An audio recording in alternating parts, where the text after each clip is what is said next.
Hey, are you a newbie car dealer? You just got your dealer license, you're ready to head to the car auction because you're going to buy a bunch of cars at a great price and make $1 million?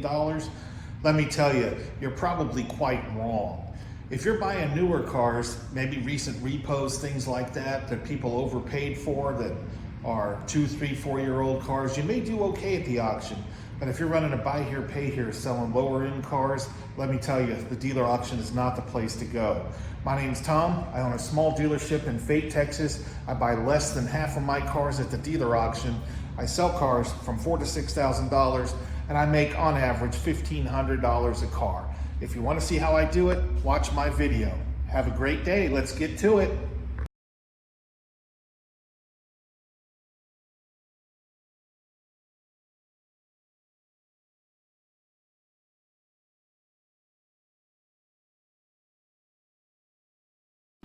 So about the auction, what I have noticed, like I said, the cars that were more expensive, the MMR is coming in line.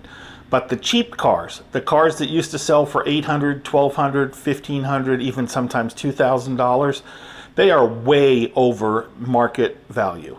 I watched a Toyota Corolla. I think it was an 11. It went for double MMR. I watched an 11 Ford Edge go for double MMR. Now that one was super clean, I'll give them that, but I don't know that double MMR is a good value. I watched a Chevrolet HHR, which had a book of like $1,100. It sold at 15, and honestly, I probably should have bought that one. It seemed like a solid little car. They're kind of a throwaway car, but again, they're cheap cars. So I say, oh, I should have bought it. It went for 15. Well, you don't know how high the guy that was going to be bidding against me would have gone. It might have gone to 2 or 25, and it certainly is not worth that. It's funny that these older cars go for more money today than they did before COVID. You used to buy PT Cruisers for $800. Now there's people buying them for $1,600, $1,800, $2,000 at auctions. So what I have seen from my own experience, and maybe your area is different, I am inside the DFW market, is that the cheaper the car, the higher the percentage over MMR it is. Now, in some cases, that doesn't matter, right? I mean, if the car's got a book value of $800 and it sells for $16, but it's a good, solid car, you can get $3,000 for a running, driving car with air conditioner these days. That's not a problem. But I refuse to massively overpay. So, where are the smart dealers going to find used cars? I've had similar videos about this before, and for whatever reason, they didn't get a whole lot of views. So we'll see if I can't run through this now and make some better choices, and maybe you can find some better bargains. All right, I see my hook got you, and you're still here watching the video. First, I appreciate you tuning in. Second, a like and a subscribe would do me some wonders. Third, comments help the algorithm. That can be, hey man, you're a dumbass, you don't know a thing. That can be, great job. That can be, hey you fat bald bastard, the sun or the light is shining on your bald head and I can't see nothing for the glare. So that's step one. I appreciate any and all correspondence. Second, you've tuned into the video because I've told you, and maybe you're new to car auctions, maybe you're a new dealer, and you are in shock that I would say that the dealer auction is not a great place to get bargains. So let me quantify that statement. This is what I've seen with the dealer auctions over the last couple of weeks and months, and I think it's going to get worse. The MMR, or Manheim Market Research numbers, the cars seem to all sell at or below slightly that when they are newer cars. That's because all these people that had these market adjustments have given their cars back. All these people that bought cars during COVID are starting to give cars back. And so there are a ton of repos. The banks can't keep up with the repos. And so the value of, say, 1, 2, 3-year-old cars are coming down. And that MMR number adjusts, I want to say, every 30 days. So it's a guide, but it's not a Bible. So the newer cars, those prices are starting to come in line finally at or below MMR. The cars that I'm specifically talking about are the cars that most buy here, pay here dealerships sell. At my dealership, I sell cars generally between $4,000 and $6,000. Why I like that number is that I can do buy here, pay here on those. And back in the day, I used to be able to get my whole down payment. The down payment would cover my whole investment in the car. It's not quite like that right now. because these cheaper cars are more expensive, and I'll get to that in a minute. But $4,000 to $6,000 cars, and the reason for that is there are way more people that have 4,000 to 6,000, 5,000 on average, we'll just call it 5,000, that have $5,000 available for a cash car than there are people that have $10,000 available for a cash car. I will tell you that on average, I make $1,000 to $1,500 per transaction selling a $5,000 car. So if I have only so much capital and I do not floor plan, everything I own is mine, I can have twice the number of $5,000 cars as I can $10,000 cars. Now, I don't sell a ton of cars. I also own an automotive repair shop, and that takes quite a bit of my time too. So I generally only have 4 to 6 cars available at a time.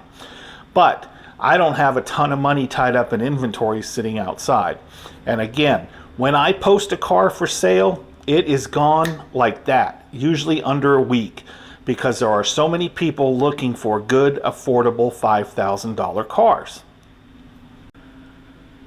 So one of the ways I source my cars is customers bring a car into a shop, which I own a shop, and they get an estimate for repair, and holy cow, I can't believe it's that much money. I'm just going to sell it. I can't fix that. My first question, okay, I understand that completely. What do you want for it? Because owning a shop, or if you own a car dealership and you have a mechanic, you can get some bargains that way. Now, I recognize that not everybody owns a shop. So my advice to you is get out your Google and Google auto repair shops, transmission shops near you, and you call them up. Hi, Mr. Business Owner. I'm Fred with ABC Used Cars. I'm just curious if you have any cars there that have not been picked up or that customers don't want to repair that you might be willing to forward my information to, or give me their information so that I could contact them and see if they'd like to buy the car. I know you want it off your lot. Maybe the customer hasn't paid their bill, maybe they have, or maybe they're not going to do the work and the car is sitting there taking up a space. That could be a car I'd be willing to buy, and I'd also be willing to give you $100 for any car that you source for me, because I need some inventory and you probably need the cars off your lot. So that's the first way I would start. You don't want to just say, hey, I want you to help me out. What you're saying is we can help each other out. I know you might have cars there that are taking up space or that you haven't been paid on. Also, they might be willing to do that just to move the car. And what's $100, right? You'll get to do a more thorough inspection than you would at the auction. And yeah, you're going to deal directly with the customer. You're going to get the title in your hand, and you're going to be able to fix that car and sell it. Another great place to go to source vehicles is junkyards. Call around to a couple of junkyards around you and say, hey, I'm curious, did y'all get anything in you're going to sell whole? Maybe something that needs a transmission or needs a motor that you might be willing to wholesale to me all in one piece. Now, these guys, obviously, they make more money parting cars out. We all know that. But there are plenty of junkyards around me that the car might sit for a month, all in one piece before they get to it. Or they know that the car is a good car, it just needs a transmission, so they're going to pull a transmission out of another car, put it in this one, and sell the car whole.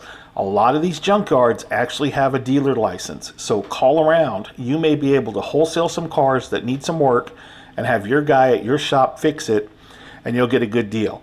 Now, is this going to be a giveaway deal for no money? No. Is it going to be as good or better than the dealer auction?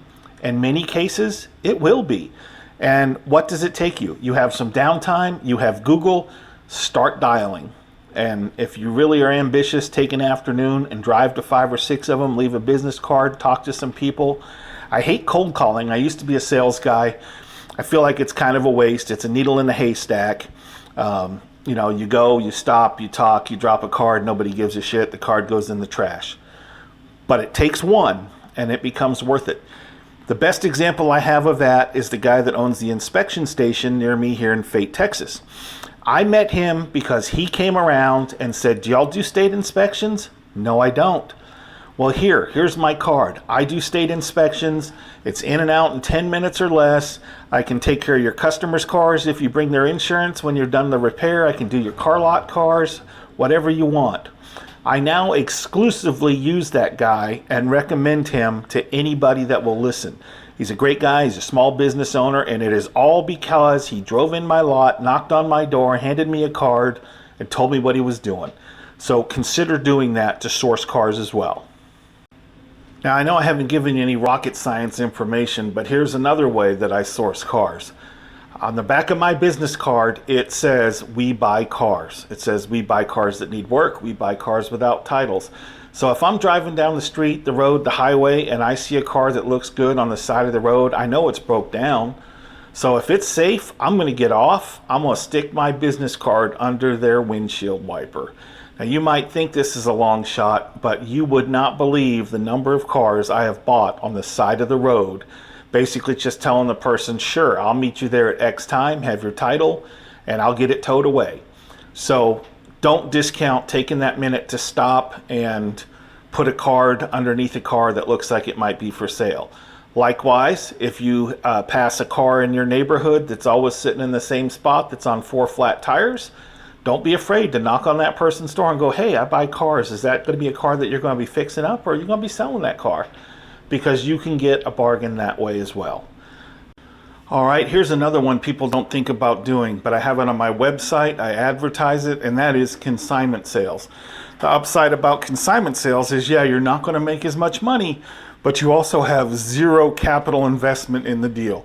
So the way I do consignments is I advertise them on my website. Hey, if you don't want people coming to your house, you don't want to deal with tire kickers, you're worried about getting toll tag bills later, consign your car with me. We'll take care of all the paperwork. Now, how do I price it? Well, my consignments are $250 flat fee, and that includes me listing your car and then 10% of the sale price. And then I have a consignment agreement, and it basically says, hey, I recommend we sell the car at this amount. The customer wants this amount, and the least amount the customer will take is this amount. And then there is an allotment for ads on Craigslist, which are $5 a piece. If we have to get the car inspected so that we can sell it, the customer pays that fee, and I charge $50 if the car needs to be washed. So I sold 2 consignment vehicles this last week. Well, it was in 2 separate weeks, but it was within a 7-day period. And I made about $1,300. I had zero capital invested in this deal. All I had to do was put it on my website, show it when people showed up, and then sell it. So you might think about running ads, trying to get consignment vehicles in here. It keeps your lot fuller, and you have no real investment in it. If you have a title person, they're going to do that title work just like yours. It's going to go to the county just like yours. No big deal. So think about doing consignments, guys. It's a good way to put a little extra money in your pocket.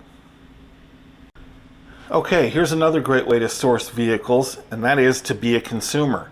When you're sitting at your car lot tinkering on your computer, instead of watching videos like me on YouTube or watching, cats ride around on a Roomba, get on Craigslist and Facebook 2 to 3 times a day with a saved search. The saved search is this: for sale by owner and the price that you want to pay, and then check that every single day, 2 or 3 times a day. I also do searches, because I own a shop, for needs engine, needs transmission, bad motor, bad transmission, because there are a lot less people looking for a car that is broke down and doesn't run than there are looking for a car that they can get into and drive. So I do that religiously every day. And you know what? Sometimes you find some bargains. Again, needle in a haystack type thing. You're not going to just find a plethora of cars. But when you look at auction prices and you compare to what individuals are asking, sometimes it's not that bad. So if you find that person that's maybe just a little bit out of touch with what the car might be worth, or maybe the car is filthy inside and people can't look past it, or maybe it does have a bad transmission and you can get one from a junkyard and have your guy put it in. Bargains are there every day. Okay, here's my #1 way to source cars. I bet you that a third to maybe even 40% of my cars come from doing this trick. It's not a trick. I've advertised it before on my channel. For whatever reason, that video hasn't taken off. Maybe I just need to redo that video. I've had a short about it, And, it's funny, back in the 90s, there was this knucklehead on TV called Don Lapre. And Don Lapre sold an infomercial, which was that placing tiny classified ads can make you rich. Don was on to something. So the number one way I source vehicles is I put ads on Craigslist, and they are in the wanted section, and they say, I buy cars. I buy cars with bad transmissions. I buy cars needing a lot of work. Some of them say, I buy Hondas, I buy Toyotas, I buy cars with no titles. All different kinds of injured cars, cars that your average retail customer wouldn't want. Now, why does this work? This works because if people go to the mental trouble of washing their car, cleaning out their car, putting a for sale sign on their car, placing an ad for their car, they have already gotten into the mindset that they're going to sell the car. They already have a price in their head. However, if they see an ad while they're perusing Craigslist that says, I buy Toyotas up to $1,500, and they have a Toyota sitting beside their house that needs an air conditioner replaced, they might go, oh, I'm never going to fix that. I can get $1,500 for my Toyota. And they're going to contact you. Now, sometimes I put a price, sometimes I don't put a price. If you put a price, you're letting the people know you're not paying retail. If you put a price, everybody wants what that price was that you put. Even if you say, I pay up to $5,000, the guy with the 2001 Camry wants $5,000. So that's something to be cognizant of. So what I generally tell people once they contact me is, hey, I just want you to know I am a used car dealer. This is the way I buy about half of my used cars. I don't really care for car dealers. I don't really care for the car auction, but I like to come out and look at yours and make you an offer. I have them send me the VIN so I can verify the VIN. I have them send me pictures. And we have a ballpark of what the car will sell for before I drive out to look at it. And then I will also say that there are a lot of crack smokers that want crazy numbers. So you're going to be sifting through some emails. But when you find one, you are going to find one at a great value.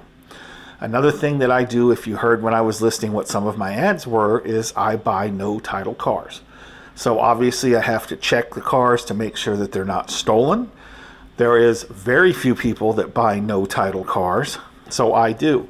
And the way I price them is I take MMR and I cut it in half. And that's what I'm willing to pay. And people in general understand they don't have a title. They can't just sell that car. They've maybe called a couple wrecking yards. They've found out that the wrecking yards won't take it. Some will, some won't. And that the title can be an issue. Now, you can't get a title to every car, so you're going to need to run the VIN and see if there is a lien on the car that is less than 10 years old. If there is a lien that's less than 10 years old, you're going to need to contact the lien holder and see if they still have an interest in the vehicle. And then if they do not have an interest in the vehicle, go ahead and buy that car. There is a process to get a bonded title to sell that car. That is my number one way I source cars. Facebook Marketplace, Facebook groups where you can advertise your business. Sometimes I have to be a little more incognito, and I'll just post an ad that says, hey, I'm looking for a 2005 to 2015-ish car that maybe needs some work, and I can also deal with a lost title. If you have one, let me know. And again, it's a numbers game. You get a lot of them that are not contenders. But when you get one, you will get a good one. And the margins from these cars that I've posted ads for and people have found me, the margins are substantially better than car auction margins. I will tell you that. So consider doing that too. So that's just some tips for a guy that maybe has just recently started out as a used car dealer. Most of these things will apply no matter what state you're in.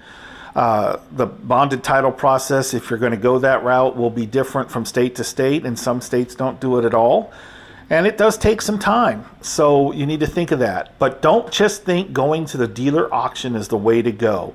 The deals are generally not that great. Don't buy something just because you need to buy something. Don't buy something from another independent dealer because he's just there dumping his garbage. Buy something from the Chevy dealer, the Ford dealer, whatever franchise dealer, because you know they're not going to have a 10-year-old car sitting on their lot. You know why they're selling it. Don't be afraid to buy repos. Banks generally don't do if calls. Generally, the bank takes what they can get. But keep in mind, if they couldn't afford their payment, they didn't do their upkeep either, so there's going to be some things to take care of. So if you're looking to source cars, you're selling those cars in the, say, $4,000 to $6,000 or $5,000 range like I do, those are sources to consider, okay? Junkyards, cars on the side of the road, consignment sales, placing ads to find the cars, all of those are good resources to use. I hope this video has been helpful to you. I hope you'll give me a like and a subscribe. Maybe leave me a comment down below. That would all be great. I appreciate y'all watching, and I'll have another great video out for you soon. Thank you much.